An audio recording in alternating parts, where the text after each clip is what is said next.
New ইয়র্কের কুইন্সে Amazon লোগোধারী এক উন্মাদ চালকের তাণ্ডবে আতঙ্ক ছড়িয়েছে। দাউরি বাটিস্তা নামের ওই ব্যক্তি ডেলিভারি ভ্যান নিয়ে 4 নারীকে বহনকারী গাড়িতে ধাক্কা দেন এবং ওয়ানওয়েতে উল্টো পথে চালিয়ে 3 প্রবীণসহ মোট 5 জনকে শারীরিকভাবে লাঞ্ছিত করেন। বর্তমানে তাকে জামিনহীন কারাদণ্ড দেওয়া হয়েছে। বিস্তারিত দেখুন প্রতিবেদনে। শান্ত শহর কুইন্স হঠাৎ করেই রণক্ষেত্রে পরিণত হয়। কোনো সিনেমার দৃশ্য নয়, বরং বাস্তবেই এক ডেলিভারি ভ্যান চালক তার ভ্যান নিয়ে একের পর এক মানুষের ওপর ঝাঁপিয়ে পড়েন। অ্যামাজনের লোগো গায়ে দিয়ে এই চালক যেভাবে নিরীহ মানুষদের ওপর তাণ্ডব চালিয়েছেন তা দেখে স্তব্ধ পুরো নিউ ইয়র্ক।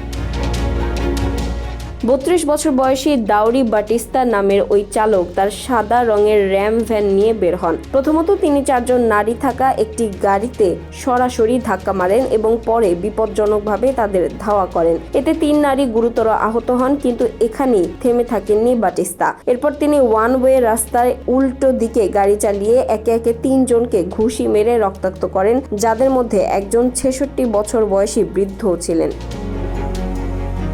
তাণ্ডবের শেষ পর্যায়ে তিনি একটি 2023 মডেলের নিসান গাড়িতে ধাক্কা দিয়ে সেটির 75 বছর বয়সী চালককে মারধর শুরু করেন এবং গাড়িটি ছিনতাইয়ের চেষ্টা করেন। তবে এবার আর রক্ষা হয়নি। বৃদ্ধের ছেলে সাহস করে এগিয়ে এসে বাটিস্তাকে জাপটে ধরেন এবং পুলিশ না আসা পর্যন্ত তাকে আটকে রাখেন।